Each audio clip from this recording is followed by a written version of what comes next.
Your question to President Reagan. Mr. President, I want to raise an issue that I think has been lurking out there for 2 or 3 weeks and cast it specifically in national security terms. You already are the oldest president in history, and some of your staff say you were tired after your most recent encounter with Mr. Mondale. I recall yet that President Kennedy had to go for days on end with very little sleep during the Cuba Missile Crisis. Is there any doubt in your mind that you would be able to function in such circumstances? Not at all, Mr. Truitt, and I want you to know that also I will not make age an issue of this campaign. I am not going to exploit for political purposes my opponent's youth and inexperience.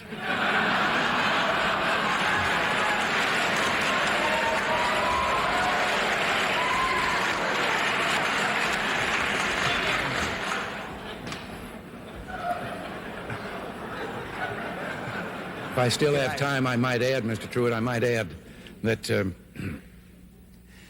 it was Seneca or it was Cicero, I don't know which, that said, if it was not for the elders correcting the mistakes of the young, there would be no state.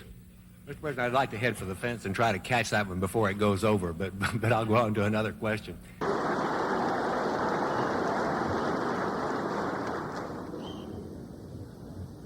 Mr. Speaker, Mr. President, distinguished members of the Congress, honored guests, and fellow citizens. Today marks my first State of the Union address to you, a constitutional duty as old as our republic itself. President Washington began this tradition in 1790 after reminding the nation that the destiny of self-government and the preservation of the sacred fire of liberty is finally staked on the experiment entrusted to the hands of the American people. For our friends in the press who place a high premium on accuracy, let me say, I did not actually hear George Washington say that.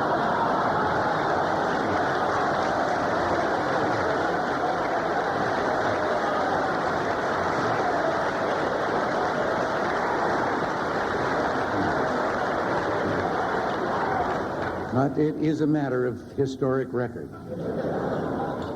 On our way here in Air Force One, I was looking down over your countryside out here because most of the way from Oklahoma, I was looking down at clouds. And I could say that it reminded me of a story, but actually I wanted to tell the story whether anything reminded me or not.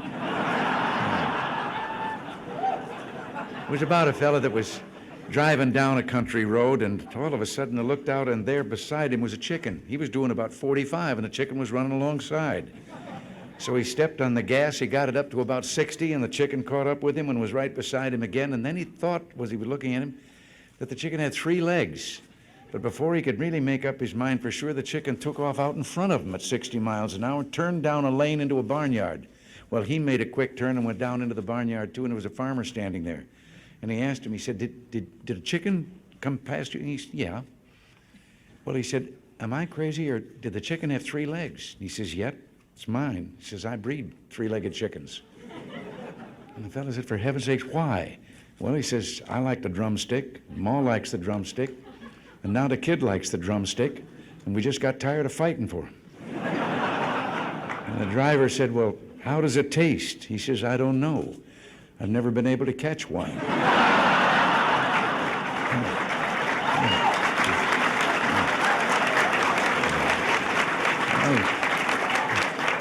Well, seriously, since... Thank you very much. Thank you all. Thank you. As Henry VIII said to each one of his 6 wives, I won't keep you long.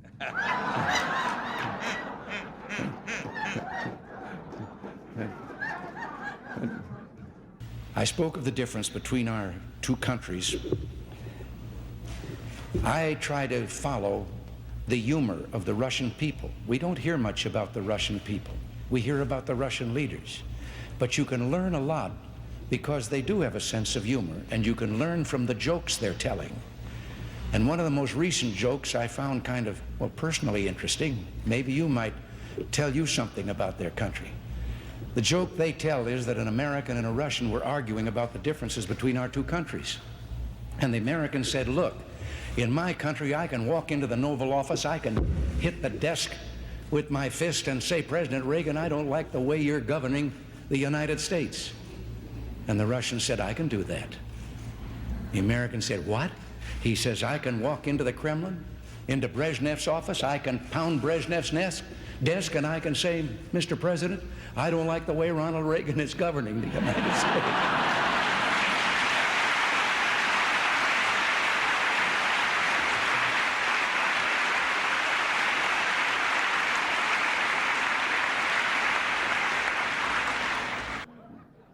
Now, I know that a lot of you have been having some fun with my advancing years. You even tied my recent surgery to my age. Well, I got to be honest with you. I had that same operation when I was young, and it felt so good I wanted to have it done again before I was too old.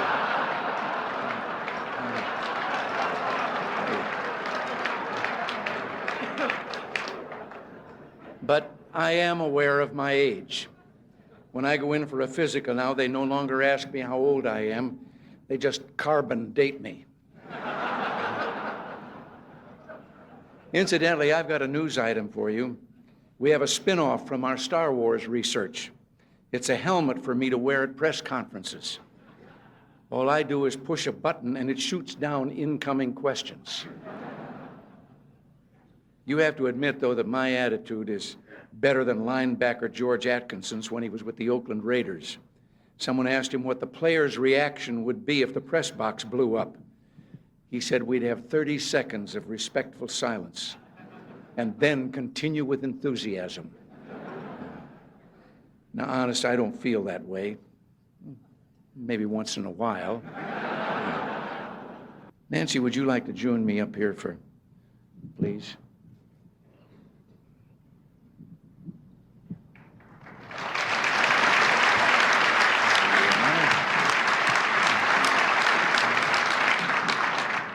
I know it's getting late, dear, but it's not often that we have so many people who've written about us and broadcast about us all together in one room like this, and I thought you might like to say a few nice words to them.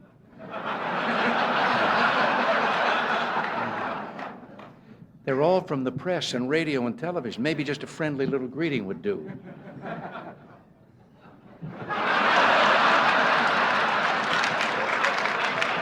How about just a word or two, something friendly, even one kind word? I'm thinking. Seriously, my friends, as always, we've had our share of laughs tonight at one another's expense, which is as it should be in a city where the issues are important and the passions run so deep. Maybe the fun and good nature of evenings like this is a good place to start. So thank you for your hospitality and thank you for inviting us. Thank you. All right. Thank you.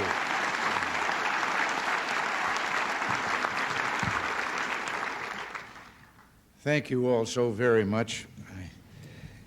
In all the 36 anniversaries of my 39th birthday, this has certainly been the most memorable. George, Barbara, all of you up here on the top shelf, together with me, and all of you, ladies and gentlemen, I am enormously touched. Yes, today is my birthday. 75 years ago, I was born in Tampico, Illinois, in a little flat above the bank building. We didn't have any other contact with the bank than that.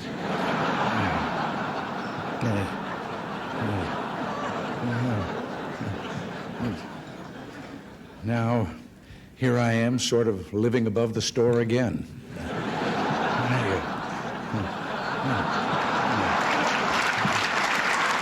And you've already, it's kind of been touched upon here that, speaking of old times, you may have heard that tomorrow is my birthday. Now you know about that. I prefer to think of it as the 36th anniversary of my 39th, but I'll be just about due for a midlife crisis. In fact, I'm thinking about a career change. Drop this political business and See if I can't do something different like radio or the movies. Well, maybe I'll give politics another 3 years. This time of the year always tends to be a summing up time for me. It's been swearing in time, and the new year every year, and a birthday, the 36th anniversary of my 39th birthday. I always think age is relative. There was once a very famous baseball pitcher, Satchel Paige, and no one quite knew how old Satchel was, but he still was throwing that ball. And somebody asked him about that, and his wise answer was, "How old would you be if you didn't know how old you were?" And that's how I came up with 39. Well, the late Jack Benny had something to do with that. He was 39 for more than 40 years. I can't close without one story about doctors that he will understand very well. Have you ever noticed how easy it is if you're introduced to someone at a party or a dinner or something and he's introduced as doctor? And then there's always those people that suddenly start saying, "Doctor, I've been having..." Well, we had a fellow in show business, Moss Hart, the playwright, who was an inveterate along that line. And so one night at a cocktail party in Hollywood, he was introduced to a Dr. Jones. And almost immediately he started talking about, "I've been having this low back pain." And the fellow that introduced them said, "Moss, Dr. Jones is a doctor of economics." And that didn't stop Moss at all. He said, "Doctor, I was buying some stock the other day." No. Well, I don't want to go on too long. This is, after all, Las Vegas. And outside just a moment ago, I saw a fellow trading 10 passes to the Reagan talk for 1 ticket to Frankie Valley. I'm mindful, too, that bringing things to a good conclusion is always a tricky business. You were told that I was a sports announcer at WHO Des Moines. Well, back in those days, the great evangelist Aimee Semple McPherson was making a tour of the country holding revival meetings, and one of them in Des Moines. Now, the station thought it would be a good idea, an enterprising public relations man, to interview Aimee Semple McPherson. But why they picked a sports announcer to interview that noted evangelist, I'll never know. But there we stood in the studio, and I asked her several what I thought were appropriate questions, and then she answered graciously, but then went into a very fervent plea about the success of her meeting. And I sat down until suddenly I heard her saying goodnight to our radio audience, and I looked up at the clock, and there were only 4 minutes to go. Well, I didn't know enough about Aimee Semple McPherson that I could fill 4 minutes. So I got up, and in those days of radio and disc jockeys and so forth, I started thanking the noted evangelist Aimee Semple McPherson and so forth, but I did like this, which means get a record ready. And the fellow out in the control room through the window reached out. There was always records around there for such contingencies, and picked one up and put it on the table. And I said, "Ladies and gentlemen, we conclude this broadcast by the noted evangelist Aimee Semple McPherson with a brief interlude of transcribed music." I expected nothing less than the Ave Maria. The Mills Brothers started singing Minnie the Moocher's Wedding Day.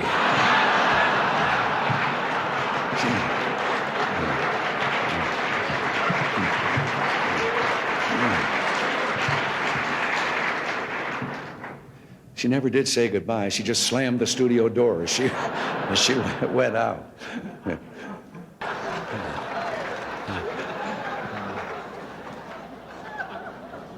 And by the way, on the matter of the INF treaty, I told the Senate not to worry about verification.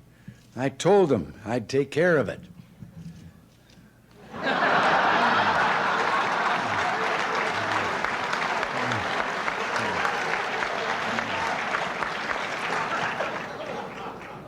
And while Gorbachev was here, I even made him write 100 times, "I will not cheat, I will not cheat."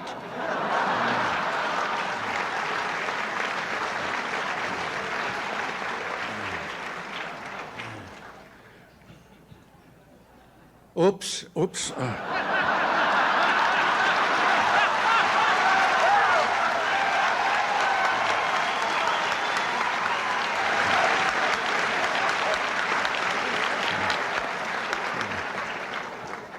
Well, now, during my presidency, I've always emphasized diplomacy. But sometimes it comes to the point you have to use force in foreign affairs. And here I am, arm wrestling General Noriega for Panama.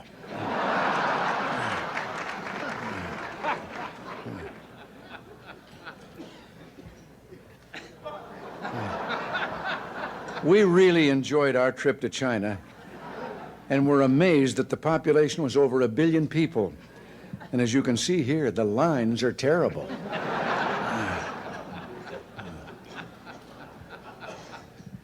On another trip, the government of Indonesia gave us these gifts, and they're our friends.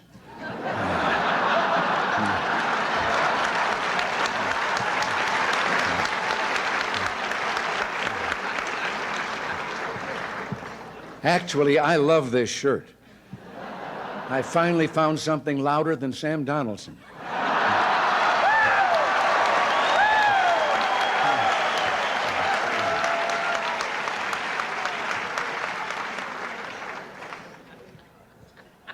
And speaking of the press, remember during the Contra Aid vote when the networks wouldn't let me on the air? I bet you wondered how I finally got my message out.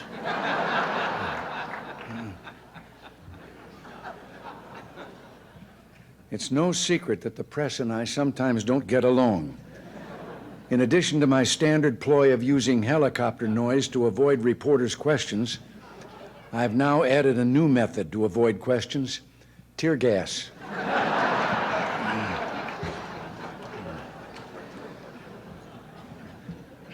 I've loved almost every minute I've been in office, although there were a couple of trips to the hospital. In case you're wondering what happened here, I had just said, "So, Don, you say you're going to write a book."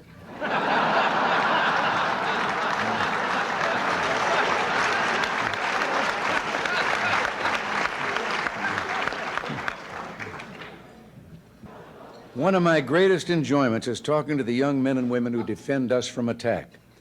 Here I am on top of the White House, and the soldier is explaining where he thinks the next book will come from.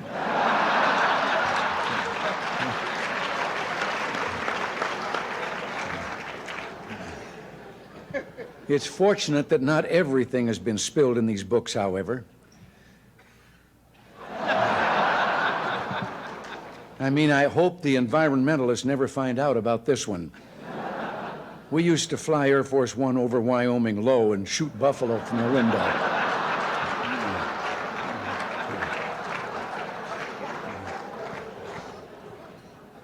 But I'll tell you someone I trust totally, George Bush.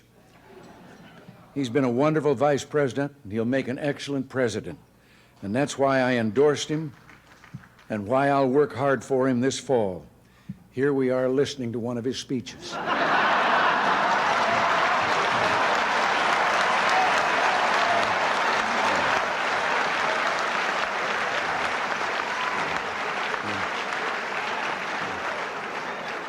You here tonight do good, hard, creative work, and I respect that too. So, as we say our farewells here tonight, this salute's for you.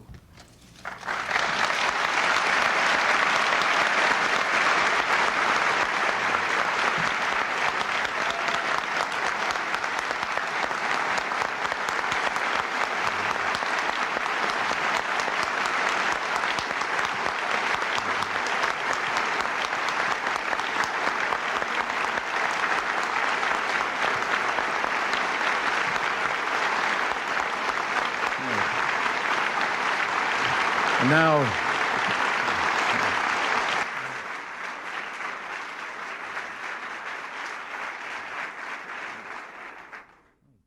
thank you very much, but I think George and I should be applauding you. I thought it'd be good to get together now that we've all rested from our summer vacations. Although it's true summer vacations aren't always restful, you know that leads to a story.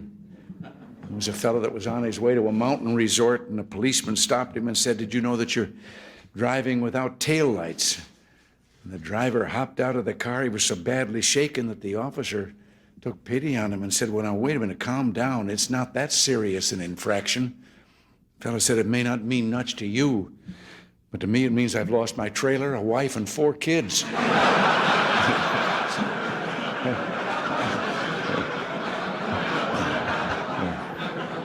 I was in Las Vegas some years ago to address the annual Farm Bureau meeting.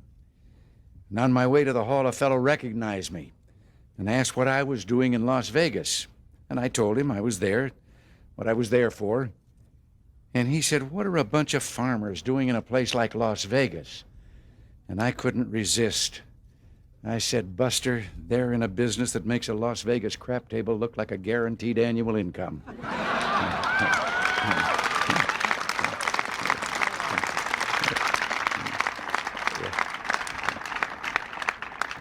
You know, there's a story about a pig and a chicken. They got tired of farm life, decided to find jobs in town.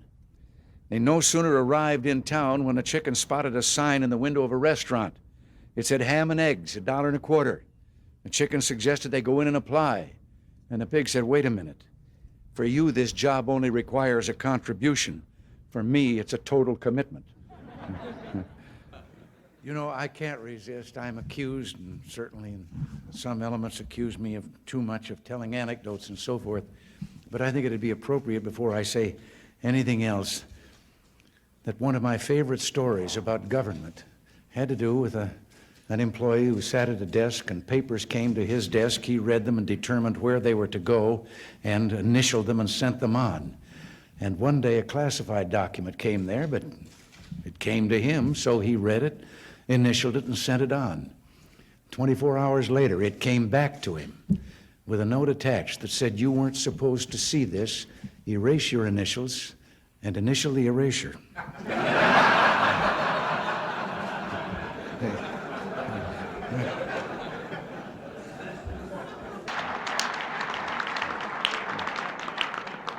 But even Howard Baker's writing a book about me.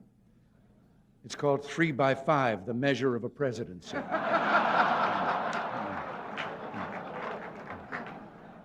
Mike Devers, in his book, said that I had a short attention span. Well, I was going to reply to that, but oh, what the hell, let's move on to something else.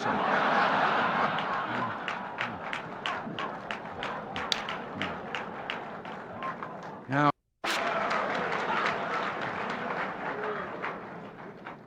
George Bush is doing well. George has been a wonderful vice president, but nobody's perfect. I put him in charge of anti-terrorism, and the McLaughlin Group is still on the air.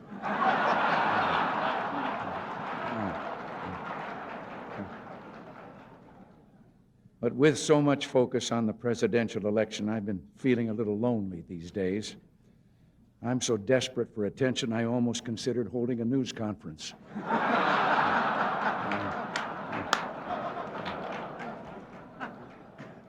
I've even had time to watch the Oscars.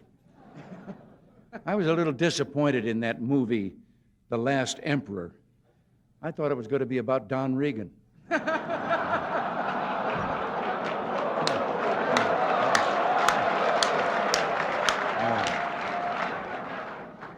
Now, one example is a story they tell. You know, you have to wait 10 years there for delivery after you order an automobile.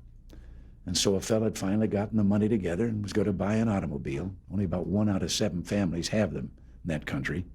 And he went through all the paperwork and everything and finally signed the last paper, laid down his money, and then the man behind the counter said, come back in 10 years and get your automobile. And the man said, morning or afternoon? And wait. The fellow behind the counter says, well, what difference does it make 10 years from now? And he said, well, a plumber's coming in the morning.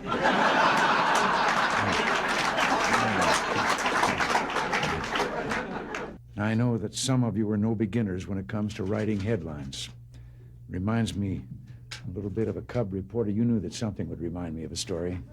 A cub reporter whose first solo assignment was interviewing a fellow who was just going to have a birthday that made him the oldest person in town. And he got to the address. It was an older building out in the outskirts of the city, and elderly gentleman ushered him in. He sat down, and the reporter determined he was the man, and he said he was there for the interview, and he led right to the matter about how old are you, and the man said 96. He said, to what do you attribute your longevity?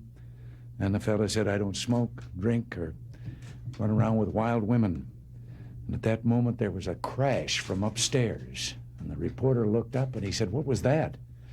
The old boy said, oh, that's Dad. He's drunk again.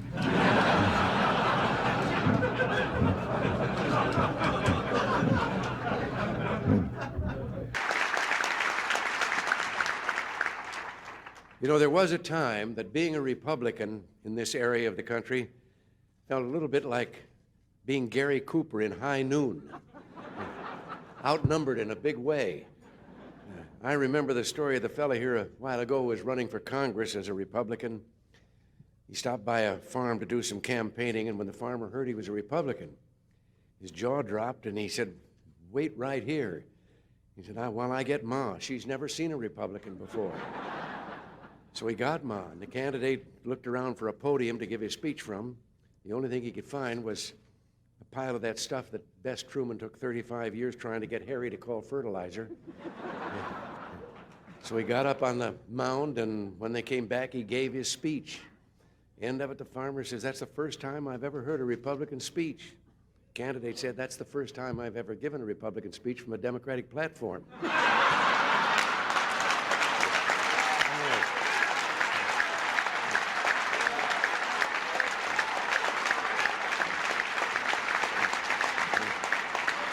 It can be best described in a story I like. Three fellows that went out of the building to get in their car and found they'd locked the keys in. They were locked out. And one of them said, get a wire coat hanger, and we straighten it out, and I can get the... And the other one says, you can't do that. Somebody think we're stealing the car. And the third one said, well, we better do something pretty quick because it's raining, starting to rain, and the top's down.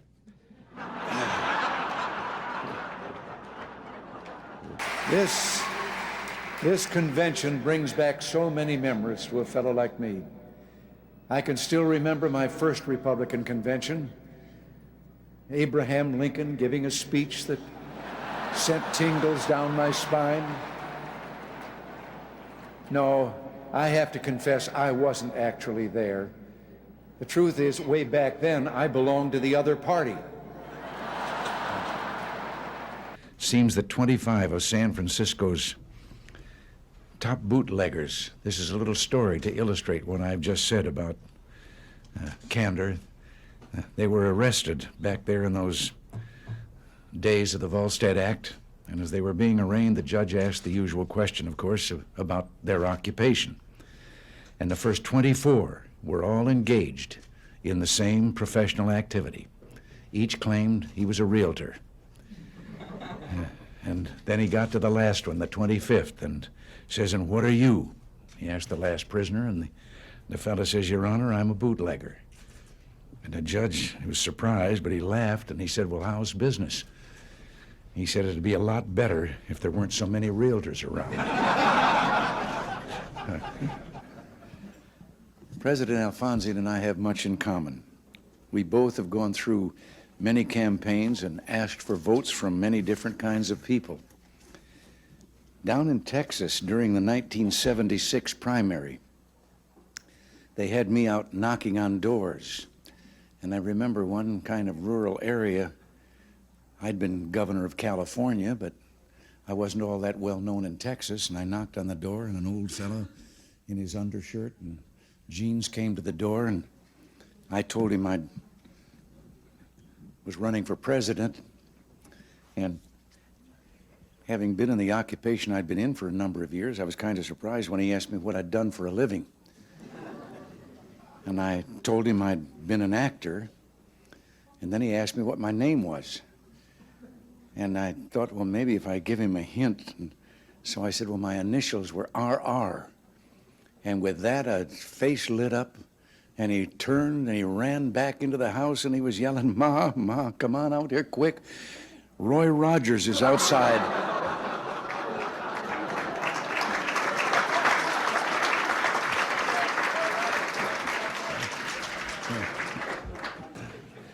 So, of course, asking for help suggests a certain degree of trust, which reminds me of a story. It has to do with a fellow that fell off a cliff, and he grabbed a limb on the way down, and there he hung, dangling above the rocky canyon, and he looked up and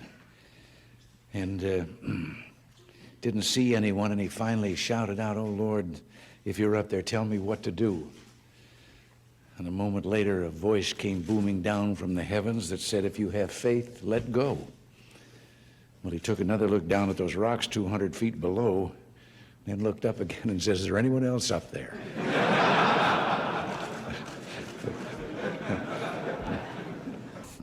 We're to the fourth cartoon. Now, this one, it's titled The Great Communicator, but as you can see, there's been some mistake there. They left the balloon blank, so I think that I will start filling it in.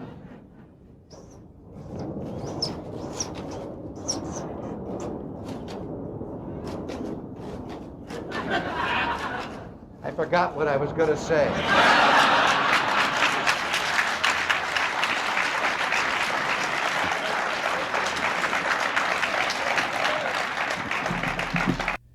Reminds me a little bit of the story of the man that took his young son-in-law out and was going to introduce him to golf, and told him all that he had to do, and teed up the ball, and the kid took a swing, and he missed the golf ball entirely, but hit a ant's nest there and into the air, and so lined up and took a crack at it, and again hit another gouge out of the ant's nest, and now there were ants flying all the way through the air, and as he lined up for the third try, 2 ants peeked out of the crater that he'd left, and one of them said, "If we want to survive this, we better get on the ball." Before we continue, please take a moment to click the subscribe button below. Subscribing to Tailcast Documentary is completely free and a great way to support us. It helps us to continue bringing you more captivating documentaries, filled with intriguing tales and insightful knowledge. Let's jump back to the video.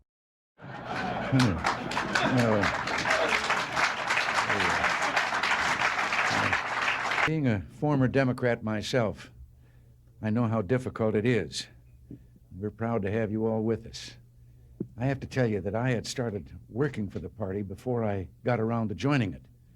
And one night, 1962 state campaign in California, I was speaking at a fundraiser, and a woman stood up in the middle of the audience and asked me if I'd re-registered. And I said, "No, but I'm going to."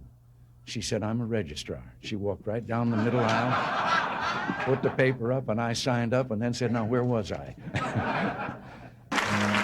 Could I just say something here about this? I'm half Irish, too. The other part is English and Scotch.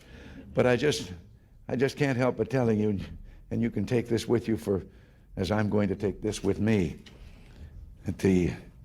I was visiting Ireland and my father's ancestors' background and community and so forth, and then found myself on Cashel Rock, where St. Patrick erected the first cross. And the young Irish guide was taking us through the old ancient cemetery, and we came to one tombstone, and he proudly pointed out, and the tombstone was inscribed, "Remember me as you pass by, for as you are, so once was I. But as I am, you too will be, so be content to follow me." And this had proven too much for some Irish who had scratched on the stone underneath, "To follow you, I am content. I wish I knew which way you went." You know, so much of what we're trying to do, and so much of this, depended on real communications. And I can't resist. I've told this story before, and if some of you have heard it before, it illustrates communications. You'll have to forgive me, but life not only begins, or lumbago, I should say, not only begins at 40, but so does the tendency to tell the same story over and over again. But I've always thought of the importance of communication and how much a part it plays in what you and I, what all of us are trying to do. And one day, a former place kicker with the Los Angeles Rams, who later became a sports announcer, Danny Villanueva, told me about communications. He said he'd been having dinner over at the home of a young ball player with the Dodgers. The young wife was bustling about getting the dinner ready. They were talking sports, and the baby started to cry. And over her shoulder, his busy wife said to the ball player, "Change the baby." And he was a young fella, and he was embarrassed in front of Danny, and he said, "What do you mean, change the baby? I'm a ball player. That's not my line of work." And she turned around, put her hands on her hips, and she communicated. She said, "Look, Buster, you lay the diaper out like a diamond. You put second base on home plate. You put the baby's bottom on the pitcher's mound. You hook up first and third, slide home underneath, and if it starts to rain, the game ain't called. You start all over."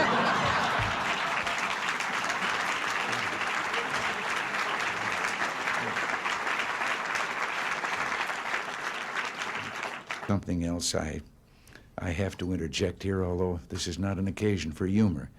But I've had a kind of a hobby lately of collecting, by way of dissidents, stories that are told behind some of those iron curtains and those iron walls by the people themselves, showing their own cynicism about the system under which they're forced to live. And one recently that I heard had to do with 3 dogs that were having a conversation, an American dog, a Polish dog, and a Russian dog. And the American dog was telling them about how, well, he barks, and then in our country, his master gives him some meat. And the Polish dog said, "What's meat?" And the Russian dog says, "What's bark?"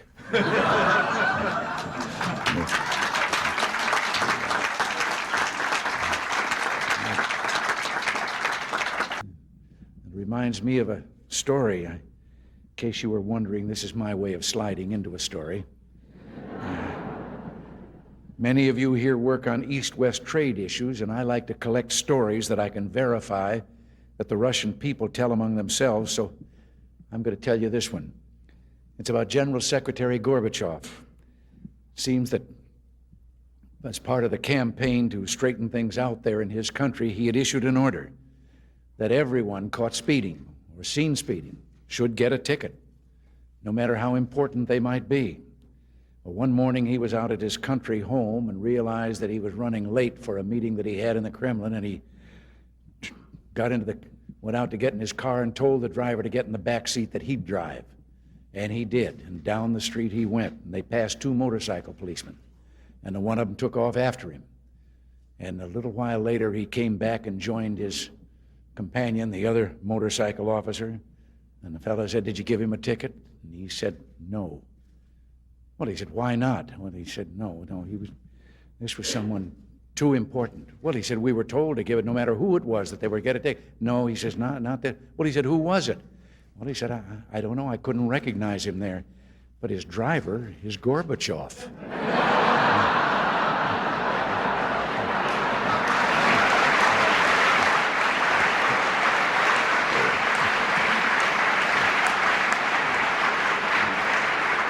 I have to tell you right here, I have been collecting stories that I can absolutely establish are told by the people behind the Iron Curtain in the communist bloc. And they're stories that reveal their kind of cynicism about the system under which they live.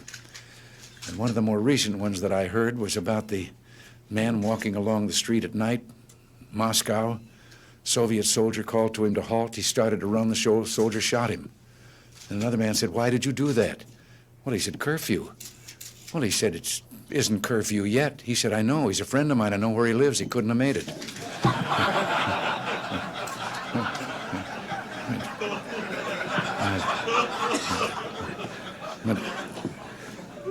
Slander number 3. That does, I shouldn't, I know, but that does trigger another one of those stories I've picked up from over there. They came to General Secretary Gorbachev, and they told him there was a woman in the Kremlin, and she wouldn't leave unless she could see him. So he said, "Well, bring her in." And they brought her in. And he said, "Old mother, what is it? What?" She said, "I have a question." He said, "All right." She said, "Was communism invented by a politician or a scientist?" Well, he said, a politician. She said, "That explains it. A scientist would have tried it on mice first."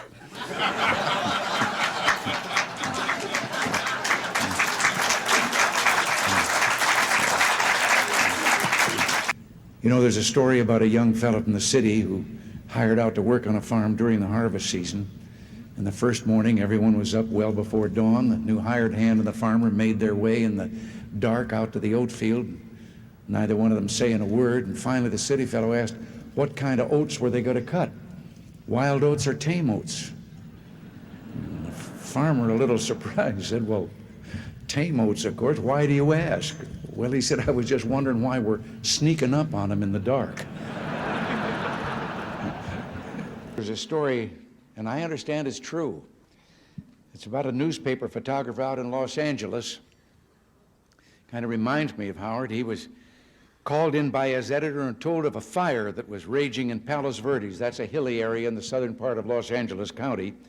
And the photographer's assignment was to rush down to a small local airport, board a waiting plane, go out and get some pictures of the fire and be back in time for the afternoon edition.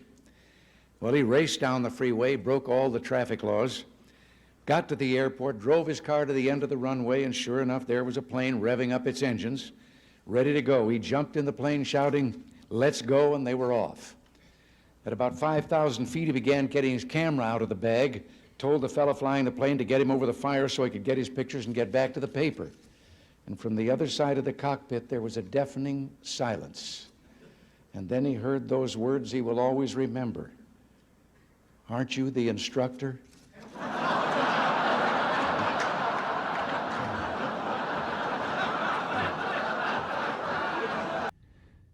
You know, when I think of the welfare system, it reminds me of a story, and I know some here have heard me tell this before, and maybe everybody knows it, but pretend that you haven't heard it because I like to tell the story. It's a story about the parent with the two children and two sons, and one of them was a dyed-in-the-wool pessimist, and the other one was an incurable optimist. And they thought they were both so unrealistic that they talked to a psychiatrist about it, and he said he thought he could solve the problem. And they said, well, what? Well, he said, let's get the most magnificent set of toys any boy ever had, and we'll put him in a room. We'll take the pessimist there, and then we'll turn him loose, and when he sees those toys and knows they're all for him, he'll get over being a pessimist. Well, he said, what are you going to do about the optimist? Well, he said, I have a friend who's got a racing stable, and he said, we can get quite a quantity of what they clean out of the stable, and we'll put that in another room, and when the optimist has seen his brother get those toys, and then he gets that, he'll get over being an optimist. Well, they did it. Finally, after a period, they then went in and followed in where the boy was with the toys, and he was sitting there crying, and they said, what are you crying about? He said, well, I know somebody's going to come and take these away from me. And they went down to the room with the optimist, and he was on that top of that pile of stuff, and he was throwing it over his shoulder as fast as he could. And they said, what are you doing? He says, there's got to be a pony in here somewhere.